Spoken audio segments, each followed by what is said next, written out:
નમસ્કાર, ન્યૂઝ 18 ગુજરાતીમાં આપનું સ્વાગત છે। હું છું આપની સાથે સંધ્યા। ગુજરાત પરથી વરસાદી વાદળો ગાયબ થઈ ગયા છે। ઓગસ્ટ મહિનો વરસાદ વગર કોરો રહી શકે છે। વરસાદને લઈને ચિંતાજનક આગાહી પણ સામે આવી રહી છે। હવામાન નિષ્ણાત અશોક દેસાઈની આગાહી છે 11મી સુધીમાં ભારત પરથી વાદળો હટી જવાની સંભાવના છે। 25 ઓગસ્ટ સુધી નોંધપાત્ર વરસાદની શક્યતા નથી। 25 ઓગસ્ટ બાદ વરસાદનો એક નવો રાઉન્ડ શરૂ થવાની શક્યતા વર્તાઈ રહી છે। આપણે 25મી ઓગસ્ટ સુધી તો અત્યારે આવવાની કોઈ સંભાવના છે દેખાતી, એટલે આપણે અત્યારે વરાપનો સમય કહી શકીએ। અને 11મી ઓગસ્ટ પછી કદાચ વાદળો પણ ભારતભરમાંથી ગાયબ થઈ જાય એવી સંભાવના છે। અને એનો મહદઅંશે જવાબદાર અલનીનો જ છે। ગુજરાતમાં નવો રાઉન્ડ 25મી ઓગસ્ટ પછી સંભાવના વ્યક્ત કરાઈ છે અને એ અલનીનોના પર્સન્ટેજ પર આધારિત છે, કારણ કે હાલ તો 75% પર્સન્ટેજ ચાલી રહ્યા છે, એના કારણે વરસાદના કોઈ ગ્રહો દેખાતા નથી। તો ઓગસ્ટ મહિનો વરસાદ વગર કોરો રહી શકે છે। છૂટોછવાયો કદાચ સામાન્ય વરસાદ થઈ શકે, પરંતુ એવા કોઈ ખાસ વરસાદની અત્યારે શક્યતા નથી દેખાઈ રહી। અશોકભાઈનું કહેવું છે ગુજરાતમાં વરસાદે તોડ્યો છે રેકોર્ડ। રાજ્યમાં જુલાઈમાં સૌથી વધુ વરસાદ વરસ્યો છે। આ સિઝનમાં છેલ્લા 4 વર્ષનો રેકોર્ડ તૂટ્યો છે। જુલાઈમાં સરેરાશ 23.86 ઇંચ વરસાદ થયો છે। 24 જુલાઈએ સૌથી વધુ 11.60 ઇંચ વરસાદ નોંધાયો છે।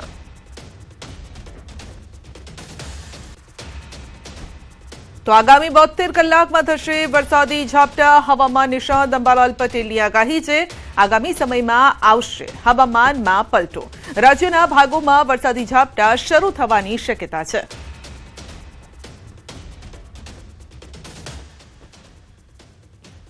આગામી 72 કલાકમાં ગુજરાતના હવામાનમાં પલટો આવવાની શક્યતા રહેશે, જેમાં લગભગ 5મી તારીખથી જ હમણાં હવામાનમાં પલટો આવ્યો હતો અને ઘણા ભાગોમાં વરસાદ વાદળવાળું કે છાંટા થવામાં હતા, એટલે આગામી 72 કલાકમાં હવામાનમાં પલટો આવશે અને તારીખ 8મી ઓગસ્ટથી વરસાદ શરૂ થવાની શક્યતા રહેશે।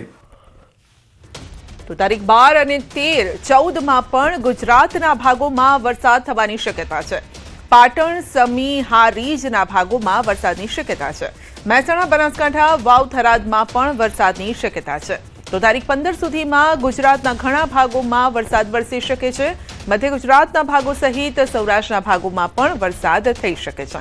પશ્ચિમ સૌરાષ્ટ્રના ભાગોમાં પણ વરસાદી ઝાપટાની આગાહી છે। તારીખ 12, 13, 14માં વરસાદ થવાની શક્યતા રહે અને તારીખ 11-12માં વરસાદનું જોર વધવાની શક્યતા રહેશે। લગભગ ઉત્તર ગુજરાતના ભાગો, પાટણ, સમી, હારીજના ભાગો, મહેસાણાના ભાગો, બનાસકાંઠાના ભાગો, ખાસ કરીને વાવ, થરાદના ભાગો અને અન્ય ભાગો, તેમજ સાબરકાંઠાના ભાગો અને અરવલ્લીના ભાગોમાં પણ વરસાદ થવાની શક્યતા રહેશે। તો સપ્ટેમ્બર મહિનામાં પણ થશે વાતાવરણમાં પલટો આવશે। 2 સપ્ટેમ્બરે પણ હવામાનમાં પલટો આવી શકે છે। 7 અને 12 તારીખે પણ હવામાનમાં પલટાની આગાહી છે। તારીખ 15મી ઓગસ્ટમાં મધ્યપ્રદેશના ભાગોમાં ક્યાંક ભારે વરસાદ થવાની શક્યતા રહે, ત્યાંના ગુજરાતના અડધો ભાગોમાં પણ વરસાદી ઝાપટા પડવાની શક્યતા રહે। 2 સપ્ટેમ્બરે પણ હવામાનમાં પલટો આવે અને 7મી સપ્ટેમ્બરમાં પણ હવામાનમાં પલટો આવે। તારીખ 12મી સપ્ટેમ્બરમાં હવામાનમાં મોટા પલટા આવવાની શક્યતા રહે। વાદળવાયુ અને પવનની ગતિ રહે। દરિયામાં પવન ફૂંકાવાની શક્યતા રહે। ભરૂચના ઝઘડિયાના રાણીપુરા ગામે કાવેરી નદીના પૂરે ખેડૂતો પર કહેર વરસાવ્યો છે। નદીના ભારે વહેણથી અંદાજે 200 વીઘા જેટલી ખેતીલાયક જમીનનું ધોવાણ થયું છે। ખેડૂતોને આર્થિક નુકસાન છે। કેળ, કપાસ, શાકભાજી સહિતના ઉભા પાકો નદીના પાણીમાં તણાઈ ગયા છે। દેવું કરીને ખેતી કરનારા ખેડૂતો આર્થિક સંકટમાં સપડાઈ ગયા છે। સ્થાનિક ખેડૂતોનું કહેવું છે કે દર વર્ષે નદીના ધોવાણની ગંભીર સમસ્યા સર્જાય છે અને ગત વર્ષે પણ આ વિસ્તારમાં આ રીતે જ નુકસાન થયું હતું। સ્થળ મુલાકાત બાદ સહાયની ખાતરી આપવામાં આવી હતી અને હવે ફરીથી જમીન બચાવવા માટે તાત્કાલિક સર્વે કરી વળતર આપવાની તેમજ કાવેરી નદીના કિનારે મજબૂત પ્રોટેક્શન વોલ બનાવવાની માંગ થઈ રહી છે। ખેડૂતો ચેતવણી આપી રહ્યા છે કે યોગ્ય પગલાં નહીં લેવાય તો આગામી સમયમાં વધુ જમીન નદીમાં સમાઈ જશે। 15 થી 20 વીઘાનું ધોવાણ થયું છે. જ્યારે સરકાર અમને કંઈક ચૂકવે એવી અમારી આશા છે. તંત્રને જે ગયા વર્ષે અમને રજૂઆત કરી હતી તો એ લોકો નાવ લઈને અહીંયા બધું નિરીક્ષક કરી ગયેલા, એનું કોઈ જ નિરાકરણ આવ્યું નથી. એમાં કેળનું વાવેતર હતું, કપાસનું વાવેતર હતું, બધું મોટા પાયે નુકસાન થયું છે. હવે સરકારને અમારે એક જ વિનંતી છે કે અમને વળતર આપે તથા અમારી જમીન ખરીદી લે, મોટા પાયે વળતર આપે, એ જ અમારી વિનંતી છે સરકારને. ને હાલમાં અત્યારે મારી 60 વીઘા જમીન ધોવાઈ ગઈ છે.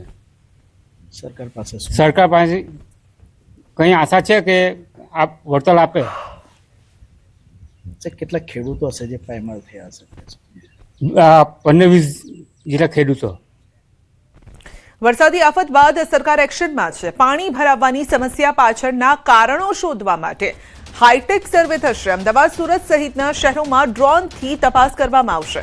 કુદરતી પ્રવાહમાં અડચણરૂપ ગેરકાયદેસર બાંધકામો રડારમાં આવશે. જૂના નકશા અને હાલની સ્થિતિની તુલના કરવામાં આવશે.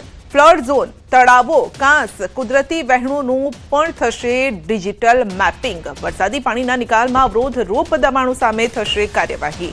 તબક્કાવાર ગેરકાયદેસર બાંધકામો દૂર કરવાની સરકારની તૈયારી છે. પાણીના રસ્તા રોકનારાઓ સામે સરકાર કરશે કડક એક્શન.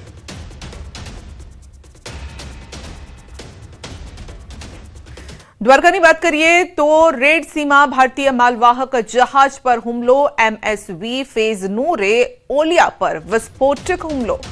યમન નજીક વિસ્ફોટકોથી ભરેલી બોટ જહાજ સાથે અથડાઈ ગઈ અને હુમલા બાદ જહાજમાં ભીષણ આગ ફાટી નીકળી. જહાજમાં જનરલ કાર્ગો ઉપરાંત એમ્બ્યુલન્સો પણ હતી અને તમામ 14 ક્રૂ મેમ્બર્સ સુરક્ષિત તેમનો બચાવ થયો છે. 14માંથી 13 ભારતીય ખલાસીઓ દેવભૂમિ દ્વારકાના સલાયાના રહેવાસી છે. એક ક્રૂ મેમ્બર યમનનો નાગરિક. યમન કોસ્ટ ગાર્ડે તમામને સુરક્ષિત રીતે પોર્ટ પર પહોંચાડ્યા અને હુમલામાં કોઈ જાનહાનિ કે ગંભીર ઈજાના અહેવાલ નથી. યમન સરકારનો દાવો છે કે આ હુમલો હુથી સંગઠને કર્યો અને ઘટનાથી સલાયાના વહાણવટા ઉદ્યોગમાં ચિંતાનો માહોલ છે. ભારતીય ખલાસીઓને વતન પરત લાવવાની પ્રક્રિયા પણ શરૂ થઈ રહી છે. વધુ અપડેટ મેળવીશું સંવાદદાતા મુકુંદ પાસેથી. જી મુકુંદ, આ ઘટના શું હતી અને હવે જે ખલાસીઓ છે તેઓમાં કયા પ્રકારની ચિંતા છે? વાત કરવામાં આવે તો યમન નજીક રેડ સીમામાં ભારતીય સલાયાનું જહાજ MSV ફેજે નૂરે ઓલિયાસ પર વિસ્ફોટક હુમલો થયાની ઘટના સામે આવી છે. વિસ્ફોટક ભરેલી અજાણી બોટ જહાજ સામે અથડાઈ હોવાનું સામે આવ્યું છે. હુમલા બાદ જહાજમાં ભીષણ આગ પણ ફાટી નીકળી હતી. આગ બાદ માલવાહક જહાજ છે તે દરિયામાં ડૂબી ગયું હતું અને આ જે જહાજમાં જનરલ કાર્ગો સાથે કેટલીક એમ્બ્યુલન્સો પણ હોવાનું સામે આવ્યું છે અને જે જહાજમાં 14 જેટલા ક્રૂ મેમ્બર્સો છે તે તમામ સુરક્ષિત છે, જેમાં 13 ભારતીય ખલાસીઓ હોવાનું સામે આવ્યું છે અને આ ભારતીય ખલાસીઓ દેવભૂમિ દ્વારકા જિલ્લાના સલાયાનું હોવાનું સામે આવ્યું છે અને આ તમામ ખલાસીઓ હાલ સુરક્ષિત છે. જી આપનો આભાર.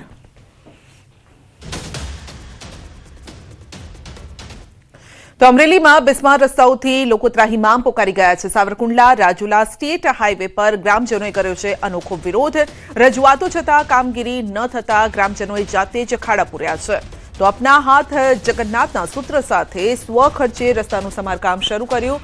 મોટા આગરિયા ગામના લોકોએ માટીના તગારાથી ખાડા પૂર્યા છે. તો તંત્રનું ધ્યાન દોરવા માટે ગ્રામજનોએ કરી છે અનોખી પહેલ. સરકાર ફંડ આપે છે અને છતાં પણ અધિકારીઓ કામગીરી કરતા નથી તેવો આક્ષેપ થઈ રહ્યો છે. અમરેલી જિલ્લાના અનેક માર્ગો બિસ્માર હાલતમાં હોવાનો ગ્રામજનોએ દાવો કર્યો છે. રસ્તાની હાલતને લઈને સ્થાનિકોમાં ભારે રોષ પણ છે અને તાત્કાલિક સમારકામની માંગ થઈ રહી છે. વધુ અપડેટ મેળવીશું સંવાદદાતા રાજન પાસેથી. જી રાજન, હવે ગ્રામજનોએ જાતે જ કહેવાય કે ખાડા પૂરવા પડ્યા છે.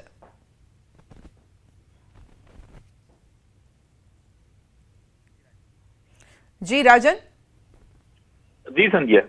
જી, હવે ગ્રામજનોએ જાતે જ કહેવાય કે તપેલા ઉચકવા પડ્યા છે અને ખાડા પૂરવા પડ્યા છે. બિલકુલ, ખરેખર ખૂબ અધિકારીઓ અને સરકાર માટે શરમજનક ઘટના કહી શકાય, કારણ કે જે રીતે અમરેલી જિલ્લામાં વરસાદ પડ્યો અને ત્યારબાદ જિલ્લાના રોડ રસ્તાઓ બિસ્માર થયા, તેના કારણે વાહન ચાલકો અને જે રોડ કાંઠાના ગામો છે, આ ગ્રામ્ય વિસ્તારના લોકો ખૂબ પરેશાન છે. આ જે દ્રશ્યો આપ જોઈ રહ્યા છો એ સાવરકુંડલા રાજુલા સ્ટેટ હાઈવે પર આવેલા મોટા આગરિયા ગામના દ્રશ્યો છે. આ ગામના લોકોએ અનેકવાર રજૂઆતો કરી, આમ છતાં પણ અધિકારીઓના કોઈ જવાબ નહીં આવતા, કોઈ કાર્ય નહીં થતા આખરે તેઓએ જ હવે અપના જગન્નાથ કર્યું છે અને જાતે જ તગારા ઉચકી અને તેઓ જાતે જ ખાડા પૂરી રહ્યા છે. વાહન ચાલકોમાં પણ ખૂબ રોષ છે અને ગ્રામજનોએ તો આ એક પ્રતિકાત્મક કાર્યક્રમ કર્યો હતો સંધ્યા, અને અધિકારીઓની આંખ ઉગાડવા માટેનો આ કાર્યક્રમ હતો. અને મોટા આગરિયા ગામની હદ જ્યાં સુધી છે ત્યાં સુધી આ કાર્ય તેઓએ નિષ્ઠાપૂર્વક કર્યું હતું અને બંને રોડની બંને સાઈડ જે ખાડાઓ છે તે પૂરવાનું કામ કર્યું છે. સંધ્યા. જી, આપનો આભાર.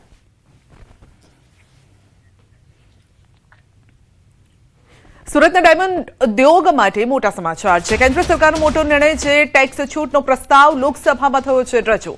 રફ ડાયમંડ ટ્રેડને ટેક્સ મુક્તિ આપવા તરફ પગલું.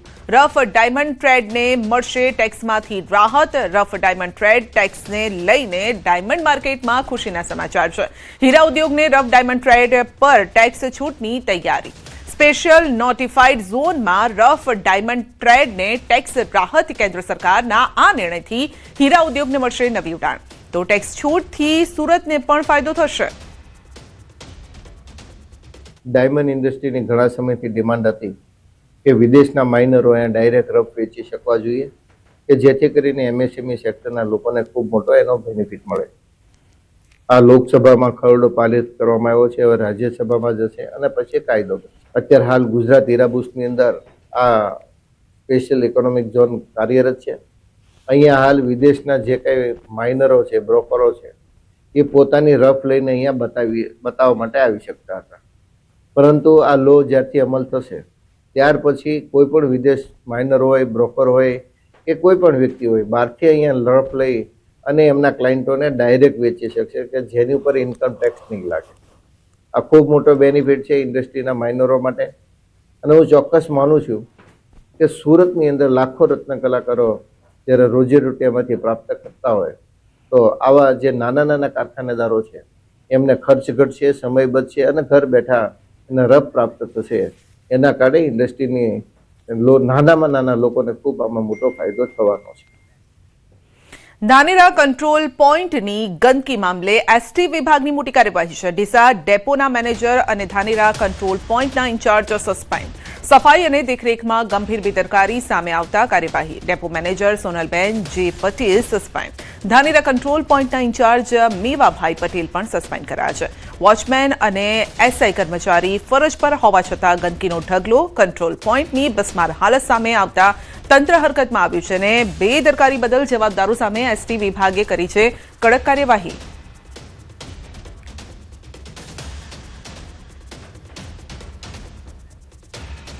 પૂર્વ આરએસી કેતકી વ્યાસને હાઈકોર્ટનો મોટો ઝટકો લાગ્યો છે. 68.84% અપ્રમાણસર મિલકત કેસમાં ઝટકો લાગ્યો છે. હાઈકોર્ટે આગોતરા જામીન ફગાવ્યા છે. ભ્રષ્ટાચાર જેવા ગુનામાં કસ્ટોડિયલ પૂછપરછ જરૂરી છે તેવું હાઈકોર્ટનું કહેવું છે. સરકારી હોદ્દાનો દુરુપયોગ લોકશાહી માટે ખતરો હોવાનું કોર્ટનું અવલોકન છે.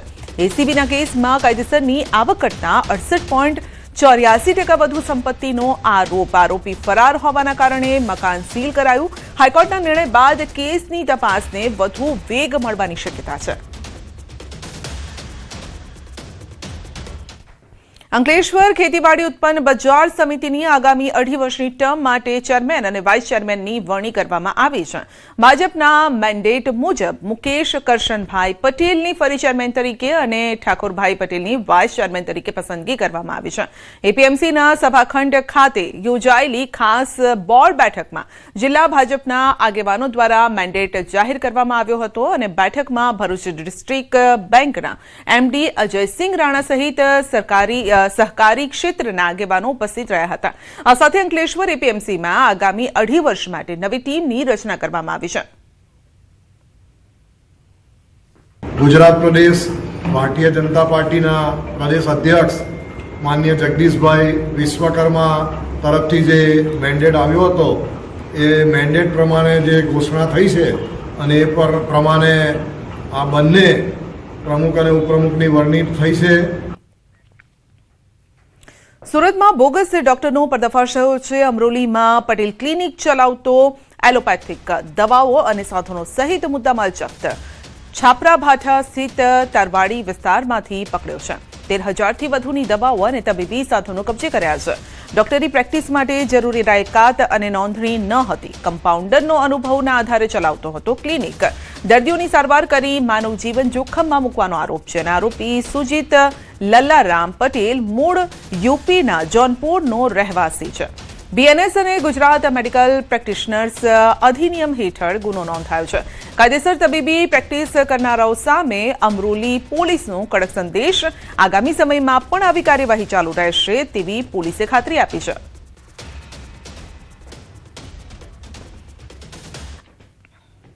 સુરત પોલીસે મુંબઈની ઘરફોડ ચોરીના આરોપીને ઝડપી પાડ્યો છે. મુંબઈના 4થી પણ વધુ ઘરફોડ ચોરીના ગુનાઓમાં હતો સંડોવાયેલો. સારોલી પોલીસની કાર્યવાહીમાં આરોપીની ધરપકડ. આરોપી પાસેથી 33 તોલાથી વધુના સોનાના દાગીના કબજે કરાયા છે. ₹44 લાખથી વધુનો મુદ્દામાલ પોલીસે જપ્ત કર્યો છે. મુંબઈમાં થયેલી અનેક ચોરીના ગુનાઓનો ભેદ ઉકેલાયો છે. આરોપી પાસેથી વધુ ગુનાઓ અંગે પૂછપરછ શરૂ કરાઈ છે. સારોલી પોલીસે સમગ્ર મામલે વધુ તપાસ પણ હાથ ધરી છે. જસદણ શહેરમાં આખલાઓનો ત્રાસ.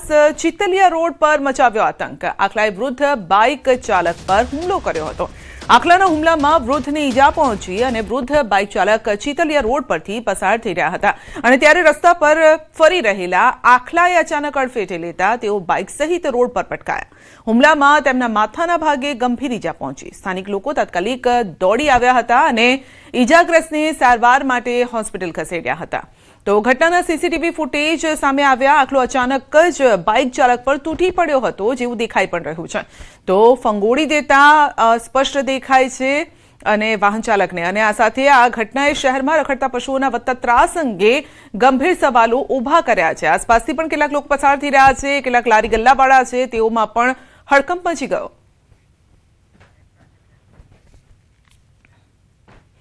ભરૂચ જિલ્લાના અંકલેશ્વર જીઆઈડીસી વિસ્તારમાં રખડતા ઢોરની સમસ્યા ધ્યાનમાં રાખી નોટિફાયર દ્વારા વિશેષ ઝુંબેશ હાથ ધરવામાં આવી છે. ઔદ્યોગિક વિસ્તારમાં રસ્તા ઉપર રખડતા ઢોરના કારણે વાહન ચાલકો તેમજ ઉદ્યોગોમાં આવતા જતા કર્મચારીઓ માટે અકસ્માતનું જોખમ ઊભું થતું હોવાથી આ કાર્યવાહી કરવામાં આવી હતી. તો નોટિફાયરની ટીમે જીઆઈડીસીના વિવિધ માર્ગો પર ફરી રખડતા ઢોરને પકડી સુરક્ષિત સ્થળે ખસેડવાની કામગીરી હાથ ધરી છે. કાર્યવાહી દરમિયાન અનેક ઢોરને કાબૂમાં લઈ અને નિર્ધારિત સ્થળે મોકલવામાં આવ્યા હતા. અંદાજિત 15 ગાયો અને આખલા સાથે પકડીને તેમને વ્યવસ્થિત અને સલામતી રૂપે તેમને ભરૂચ પાંજરાપોળમાં મોકલવામાં આવે છે. આમ નોટિફાઈડ દ્વારા છેલ્લા મહિનાથી સમયાંતરે ગાયો પકડવાનું ડ્રાઈવ શરૂ છે, જેથી નોટિફાઈડ વિસ્તારમાં રહેતા પબ્લિકને અને રાહદારીઓને કોઈપણ જાતનું નુકસાન ન થાય તેની તકેદારીના ભાગરૂપે નોટિફાઈડ વિસ્તાર દ્વારા સમયાંતરે આ ડ્રાઈવ કરવામાં આવે છે અને તે હજુ બી કરવામાં આવશે જ્યાં સુધી તેનો સારી રીતે નિકાલ અને ન થાય ત્યાં સુધી. બુલેટિનમાં આગળ વધીશું નાનકડા બ્રેક બાદ.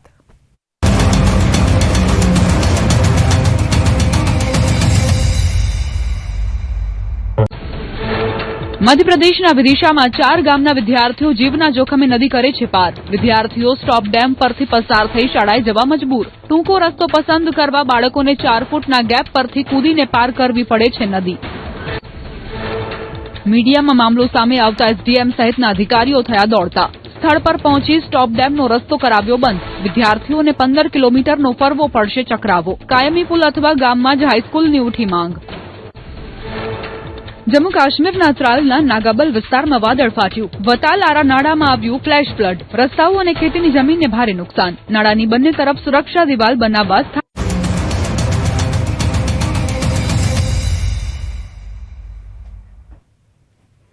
ગીર સોમનાથના ઉના તાલુકાના ખાણ ગામેથી મૃતદેહ મળ્યો છે. 45 વર્ષીય વ્યક્તિનો મૃતદેહ મળતા ચકચાર મચી ગઈ છે.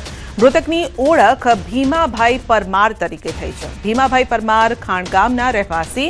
મૃત્યુનું કારણ અકબંધ. પોલીસે તપાસ શરૂ કરી છે. પોલીસે ઘટના સ્થળે પહોંચી પુરાવા એકત્રિત કર્યા. મૃતદેહને પોસ્ટમોર્ટમ માટે ખસેડવાની કાર્યવાહી ચાલી રહી છે. તો સમગ્ર મામલે પોલીસે તપાસ હાથ ધરી છે.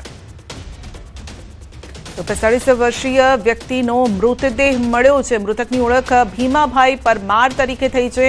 ઉના તાલુકાના ખાણ ગામેથી આ મૃતદેહ મળી આવ્યો છે. જોકે હવે આ હત્યા છે આત્મહત્યા હજુ એ અંગે તપાસ ચાલી રહી છે. પીએમ રિપોર્ટ બાદ વધુ વિગતો સામે આવશે. પોલીસ તપાસમાં લાગેલી છે. પરંતુ જે જગ્યાએથી આ મૃતદેહ મળી આવ્યો છે, જે રીતે દ્રશ્યોમાં દેખાઈ રહ્યું છે, વાડી વિસ્તાર છે, એટલે કે ખેતર જેવું દેખાઈ રહ્યું છે. હવે અહીંયા તેઓ કેવી રીતે પહોંચ્યા અને કેવી રીતે મોત થયું તેની તપાસ ચાલી રહી છે. અમદાવાદના હંસપુરા સર્કલ પાસે હત્યા. સ્પામાં કામ કરતા યુવકની હત્યા. સ્પામાં યુવકને માર મારી નીચે ફેંકી દીધો. દશરથ મીના નામના યુવકની હત્યા થઈ છે. 5 આરોપી હત્યામાં સંડોવાયેલા હોવાનું પણ સામે આવ્યું. નરોડા પોલીસે હત્યા અંગે તપાસ હાથ ધરી અને મોડી રાત્રે આ હત્યાનો બનાવ બન્યો હતો. એક સીસીટીવી સામે આવ્યા છે, જેમાં પણ જોવા મળી રહ્યું છે કે ક્યાંક બબાલ થઈ રહી છે, માર મારવામાં આવી રહ્યો છે અને એ અહીંયા દેખાઈ પણ રહ્યું છે સીસીટીવી જે રીતે સામે આવ્યા છે. તો સ્પામાં કામ કરતા યુવકની હત્યા કરવામાં આવી છે. તો મોં પર રૂમાલ બાંધીને, કારણ કે ઓળખ તેમની છતી ન થાય તે માટે તેઓ આ રીતે આવ્યા હતા. 5 યુવકો માર મારતા જોવા મળી રહ્યા છે. રાજકોટમાં પોતાનાથી નાની ઉંમરના પ્રેમી સાથે લગ્ન કરવાની જીદ પરિણીત મહિલાને ભારે પડી છે. 25 વર્ષના પ્રેમીએ 45 વર્ષીય પ્રેમિકાને ચાલુ ટ્રેન સાથે ભટકાવી દઈ અને હત્યા નિપજાવી. રાજકોટ રેલવે પોલીસ દ્વારા પ્રકાશ સોલંકી નામના હત્યારા પ્રેમીની ધરપકડ કરાઈ છે. મહિલાની ગુંદાળા ફાટકથી આગળ ટ્રેનના પાટા પાસે લોહીલુહાણ હાલતમાં લાશ મળી આવી છે. મૃતકની દીકરીએ માતાને પ્રેમી પ્રકાશની સંડોવણી હોવાની શક્યતા વ્યક્ત કરી છે અને પોલીસની પ્રાથમિક પૂછપરછમાં પ્રકાશ સોલંકીએ હત્યા કરી હોવાની કબૂલાત આપી છે. મહિલા દ્વારા પોતાના યુવાન પ્રેમીને લગ્ન કરવા બાબતે દબાણ કરતી હતી ને જે બાબતે બંને વચ્ચે ઝઘડા થતા હતા. મહિલાને સંતાનમાં 2 દીકરી અને 2 દીકરા હોવાનું સામે આવ્યું છે. તો હત્યાના અનેક બનાવ રાજ્યમાં બની રહ્યા છે. અલગ અલગ શહેરોમાં હત્યાની ઘટનાઓ બની છે. ક્યાંક લગ્ન કરવાની જીદ ભારે પડી છે, ક્યાંક સ્પામાં કામ કરતા યુવાનને મોતને ઘાટ ઉતારાયો છે માર મારીને, અને બીજી તરફ એક મૃતદેહ મળ્યો છે ઉનામાં. ઓળખ થઈ ગઈ છે, પરંતુ હત્યા કે આત્મહત્યા તે હજુ સામે નથી આવ્યું. પોલીસ તપાસ કરી રહી છે. તો 3 આ ઘટનાઓ ઉના, અમદાવાદ અને રાજકોટની. રાજકોટ શહેરમાં સસ્તી ઇંગ્લિશ દારૂની બોટલમાંથી મોંઘી બ્રાન્ડની દારૂ બોટલો તૈયાર કરી વેચાણ કરવાના કૌભાંડનો પર્દાફાશ થયો છે. રાજકોટ શહેર પીસીબીએ ભગવતીપરા વિસ્તારમાં દરોડા પાડી એક શખ્સને ઝડપી લીધો અને આરોપી પાસેથી મોંઘી બ્રાન્ડની ભરેલી બોટલો ઉપરાંત ખાલી બોટલ સીલ અને બોટલ તૈયાર કરવા માટેની સામગ્રી મળી આવી છે. પોલીસે 11,000થી વધુનો મુદ્દામાલ કબજે કર્યો છે.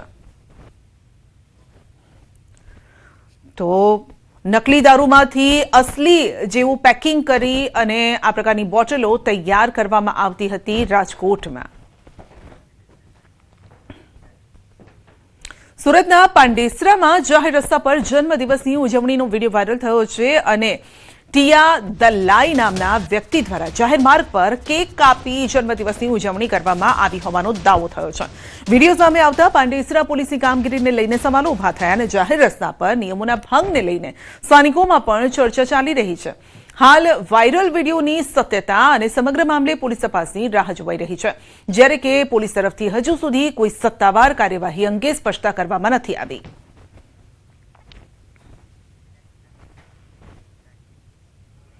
જૂનાગઢના માળિયા હાટીના શેરિયા ખાણમાં મારામારીની ઘટના. કચરો અને પશુનું છાણ હટાવવાના મુદ્દે થયેલા વિવાદમાં મારામારી થઈ છે. આ દરમિયાન એક યુવકને બચાવવા જતા વૃદ્ધને ધક્કો લાગતા તેઓ નીચે પડી ગયા હતા અને ત્યારબાદ તેમનું શંકાસ્પદ હાલતમાં મોત થયું છે. પરિવારજનોએ લાખા સિંઘ પર હુમલાનો આક્ષેપ કર્યો છે અને હાલ મૃતદેહને જામનગર ખાતે પેનલ પીએમ માટે મોકલવામાં આવ્યો છે. પોસ્ટમોર્ટમ રિપોર્ટ બાદ મોતનું ચોક્કસ કારણ સામે આવશે અને પોલીસે સમગ્ર મામલે તપાસ હાથ ધરી છે, જ્યારે કે પરિવારજનોએ જવાબદારો સામે કાર્યવાહીની માંગ કરી છે.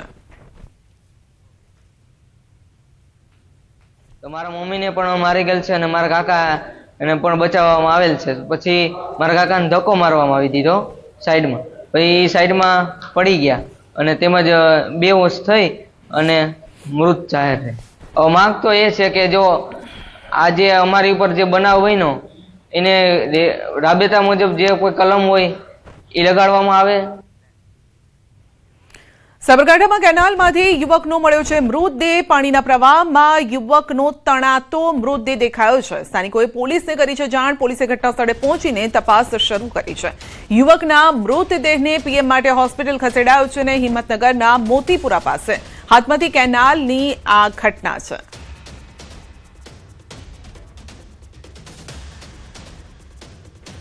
સુરત શહેરમાં હચમચાવી દેતી ઘટના. પિતાએ એસિડ ગટગટાવ્યું, ભોગ બની માસૂમ બાળકી. એસિડ પીતા સમયે બાળકીના આંખ પર એસિડ ઢોળાયું હતું અને સુરતના ભટાર વિસ્તારની આ ધ્રુજાવી દેતી ઘટના છે. એસિડ પીતા સમયે બાળકીની આંખ અને મોઢા પર એસિડ ઢોળાયું. 1 વર્ષીય વૈષ્ણવી હોસ્પિટલમાં સારવાર હેઠળ છે. માસૂમ બાળકીની એક આંખ બંધ હાલતમાં છે અને સિવિલ તબીબો દ્વારા બાળકીની આંખની રોશની લાવવાના પ્રયાસ થઈ રહ્યા છે. પિતાને સારવાર માટે સિવિલ હોસ્પિટલ ખસેડાયા છે.